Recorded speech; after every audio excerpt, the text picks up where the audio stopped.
అర్థమైందా రాజా?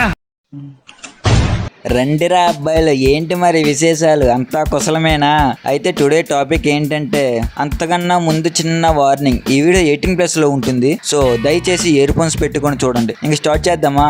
So hello guys, welcome back to our channel. This is Srinu.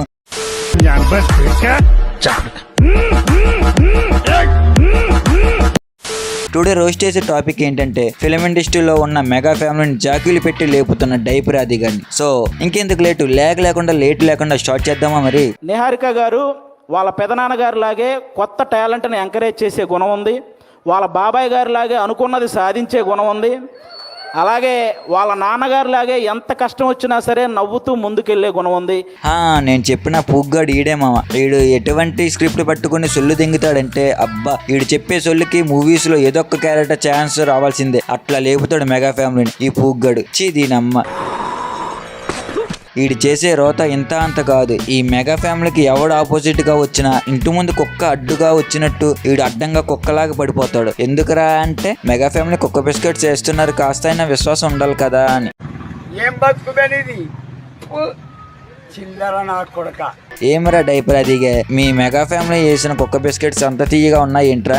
పడి తింటున్నావు. ఈ ఈవెంట్స్ లో మైక్ పట్టుకుని ఎట్లా సొల్లు దింగుతాడంటే, సంబంధం లేని విషయాలు అన్ని స్టేజ్ మీదకి చెప్తూ ప్రీ రిలీజ్ ఈవెంట్స్ లో అనవసరంగా పాలిటిక్స్ గురించి మాట్లాడే ఏతులు దింగుతాడు ఈ పూగ్గాడు.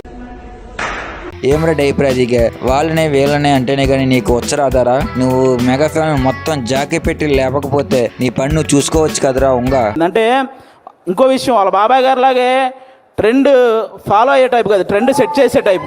అదిగో మళ్ళా నిహారికకి కూడా జాకీ పెట్టి లేపుండు. అసలు ఏం మాట్లాడుతున్నా తెలుస్తుందా భయ నీకు? అరే నాకు ఒకటి అర్థం కాదు, నువ్వు ఏమన్నా వాళ్ళతో ఉండి వాళ్ళకి జాకీలు పెట్టి లేపుదామని అనుకుంటున్నావా ఏంట్రా? అరే అది ఫిల్మ్ ఇండస్ట్రీ, పైగా మెగా ఫ్యామిలీ. ఏదో ఒక రోజు నీ జాకీ తీసి నీకే గొద్దులో నూకుతారు, అప్పుడు అర్థమైద్ది. నువ్వు ఆఫ్టర్ ఆల్ జబర్దస్త్లో స్కిట్స్ చేసుకుని వేరే షోస్ చేసి ఫిలిం ఇండస్ట్రీకి వచ్చినోడుగురా, అది గుర్తుపెట్టుకో. అంతేగాని నా ఇష్టం వచ్చినట్టు చేస్తా, మీరు ఎవరు ఏం పేగలేరని ఏతులు దింగినావనుకో, ఎవడొకడు వచ్చి నీకు పెడతాడు పెద్ద జాకీ. 11 మంది హీరోలు అంటే ఇప్పుడు రీసెంట్గా మన 11 మంది క్రికెటర్లు మన దేశానికి వరల్డ్ కప్ తెచ్చినట్టు ఈ 11 మంది హీరోలు మా నిహారిక గారికి మంచి విజయాన్ని అందించాలని మనస్ఫూర్తిగా కోరుకుంటున్నాను. మనకు 11 అంటే చాలా గుర్తొస్తాయి, కానీ ఈ సినిమా తర్వాత 11 అంటే ఈ 11 మందే గుర్తొస్తారు. అదైతే నేను చూసారా మామ, ఈ పూగ్గాడు చెప్పే లవడా పూక్ డైలాగులు అంటే, ఈడు ప్రతి షోకి వచ్చి ఏదో ఒక అడవడి చేయాలి. ఎందుకంటే ఈడు మెగా ఫ్యామిలీ పెంపుడు కుక్క కదా, ఆ మాత్రం విశ్వాసం ఉండాలి. లేకుంటే ఈడు కుక్క జాతి పరువు తీసినట్టే. 11 అంటే మీకే తెలుసు, సారీ నేను చెప్పను, మళ్ళా అదొక కాంట్రవర్సీ అవుద్ది. ఈ డైపర్ ఆది గాడికి ఒకటి చెప్తున్నా, అరే నువ్వు మీ మెగా ఫ్యామిలీ లేపుకోవాలి అని ఉంటే వాళ్ళు వేసిన బిస్కెట్స్ తిని లేపుకో. నేను షోకొచ్చి ఈ నిరుపుగానే అంట ఆడి నిరుపుగానే అంట నీ ఎతులు దింగినావు అనుకో, రక్తం తగ్గేస్తా. So guys, that's all for today's video. ఈ వీడియో కనుక మీకు నచ్చినట్టయితే ఈ వీడియోకి లైక్ చేసి, ఈ వీడియో కింద కామెంట్ చేసి మన ఛానల్ని సబ్స్క్రైబ్ చేసుకోండి. నెక్స్ట్ వీడియోతో మళ్ళీ మిమ్మల్ని ఎంటర్టైన్మెంట్ చేయడానికి కొత్త సరుకుని తీసుకొస్తా. ఇంకేంటి మరి, ఉంటానే.